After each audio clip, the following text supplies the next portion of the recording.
Hey guys, welcome back to the channel. It's Saturday. Happy Saturday from Bali, guys. I want to ask you guys a quick question. I was thinking, what if something that actually saved your life is something that you once thought of as just stretching? Because honestly, that's what yoga was for me in the beginning. And I will say this, I did not start yoga because I was flexible. In fact, I was the furthest thing from that, right? And I certainly didn't start it because it was something that was trendy. I actually started yoga as a way to manage my stress levels when I was working a very high pressure executive job, which I loved, but I needed to find a way to manage the stress and to also take care of like my mental. And so the way that I would do that is that I would make sure that I went on at least 2 to 3 yoga retreats a year. And in fact, I would also make sure they were international. And in fact, that is how Bali got, I got introduced to Bali. And so I've been coming to Bali since my first time was maybe 2016. And then I've been here probably at least 6, 7 times over the past 4, 5 years. But anyway, I wanted to take some time today and chat with you about how yoga was so instrumental in my battle with cancer at the age of 35. I got diagnosed with stage 2 breast cancer. And because I had been health and wellness has been such a major part of my journey and my well-being, and I started this early in my 20s once I learned about my family history and certain things. So I got diagnosed with glaucoma in my very early 20s, and that really kind of put me down a road of figuring out what, and that's young, right? 20 something for glaucoma is very young. And so that caused me to kind of like go down my family history, my family's medical history. And so that's when I found out that the women in my family, we suffered from juvenile glaucoma. I also found out that high cholesterol ran in my family. I found out that diabetes ran in my family. And so that really was the trigger point for me saying that I was going to live a healthy lifestyle. And so one of the things that I did was not only, of course, did I start doing yoga, but I also would make sure that I was eating healthily. And so by the time I was diagnosed with breast cancer at 35, my oncologist basically looked at me and said, "Hey, this chemo that I'm giving to you puts most of my patients in the hospital, and your body is so strong, it's so healthy that it's actually taking it like a rock star." So yoga has just always been like a foundational part of my life. And ever since understanding how important it was for my health and wellness and making my body as strong as it possibly could be for my cancer battle is just something now that I do to honor myself and to honor my battle and to honor my body, my mind, my body, and my spirit. So when we talk health and wellness here on the channel on Saturdays, my goal is to just introduce you to my love of yoga. I generally practice yoga every day, sometimes twice a day. Now that I'm here in Bali, it's just so easy to do. There's yoga everywhere. And it really just helps to keep me grounded. It helps to keep me very, what's the word I'm looking for? It really just helps to keep me grounded, and it helps to keep me intentional about what it is that I want to do as I go out into the world.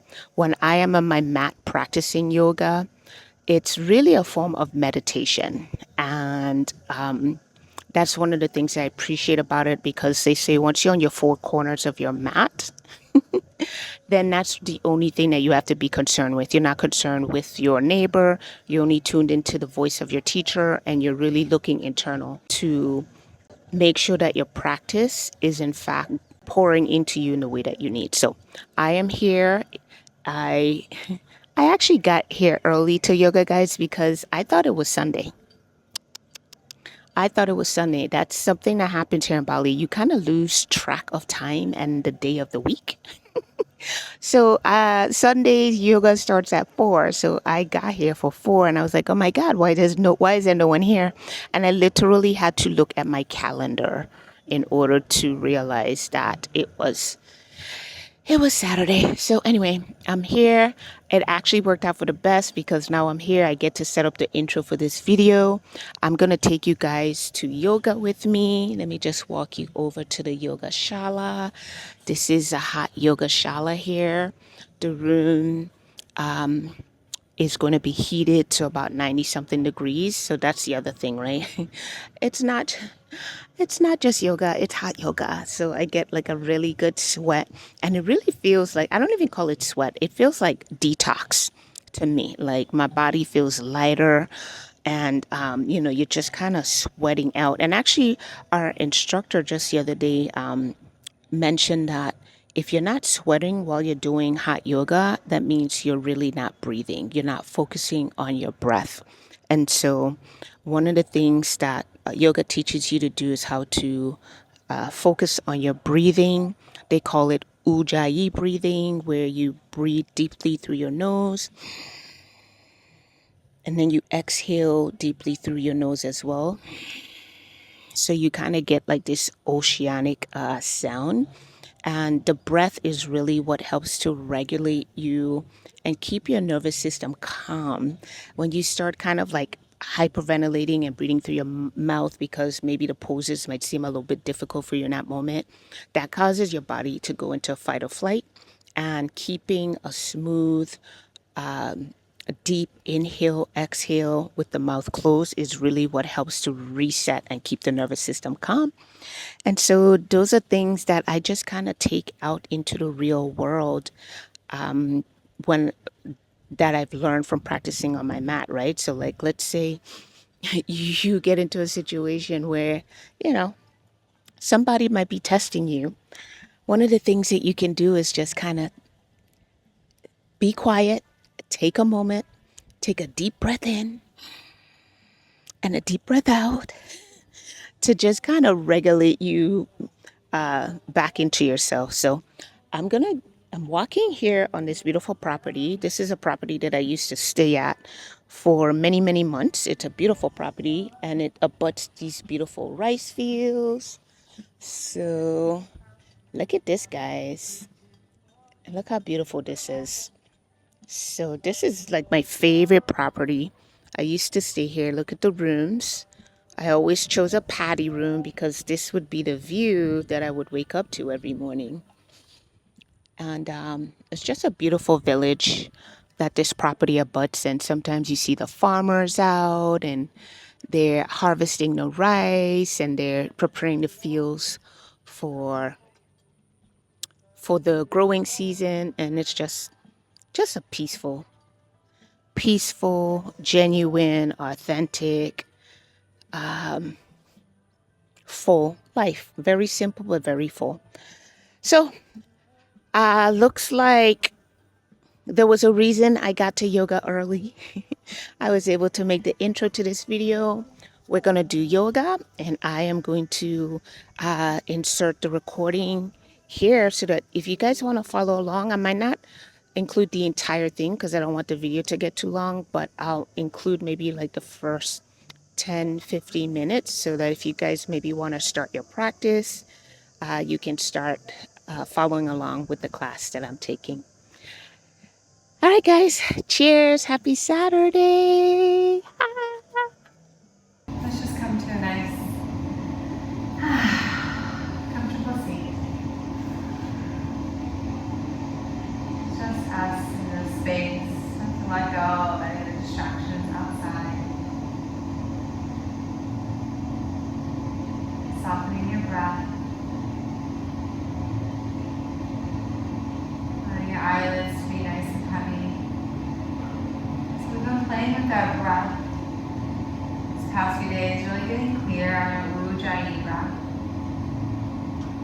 So we'll play with a few rounds together. Take a breath in through your nose.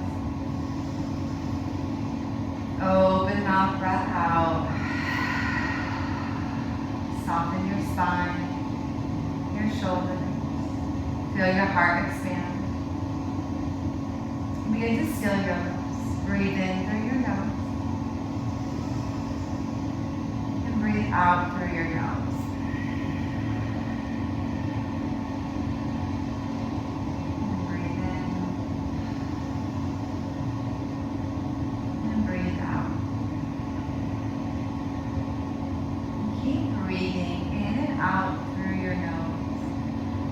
Start to notice this breath. It's going to sound like you're fogging up a mirror or like an ocean sound in the back of your throat.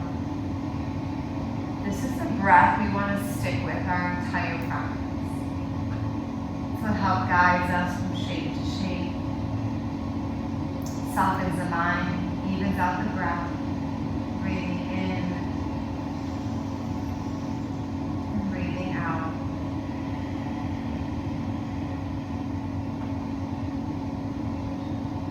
As we move, as we practice this evening, let the breath be your guide. Breathing with intention. Breathing with ease.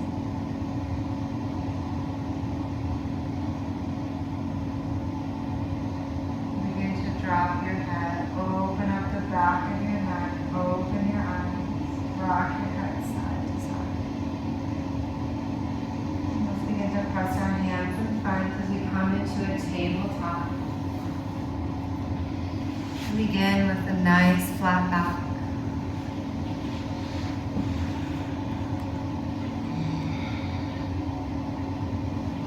I want to honor your time, so we'll just get our practice moving. So curl your toes underneath, take a big breath in. And then big breath out, lift your knees, send your hips up and back, downward facing dog. Stay here, breathe. Pedal on your feet left and right. Shake your head side to side.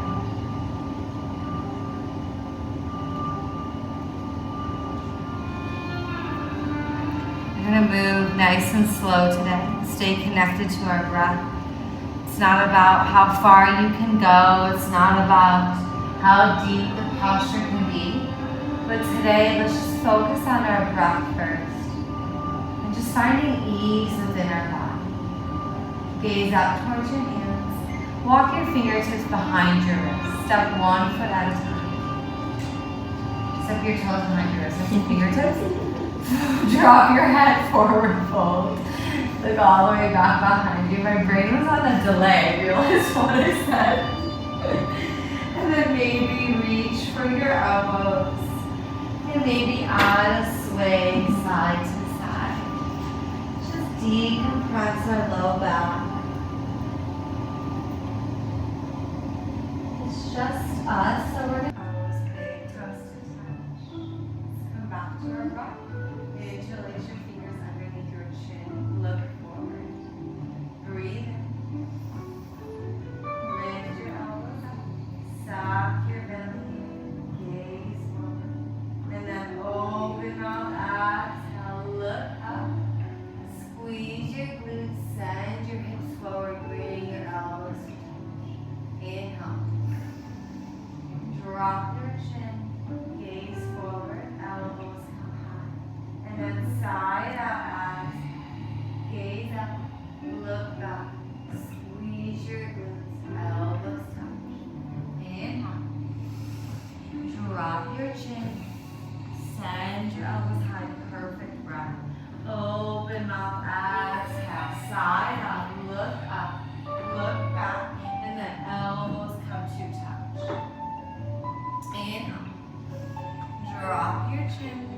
Gaze forward, send your elbows up, suck your belly in. Open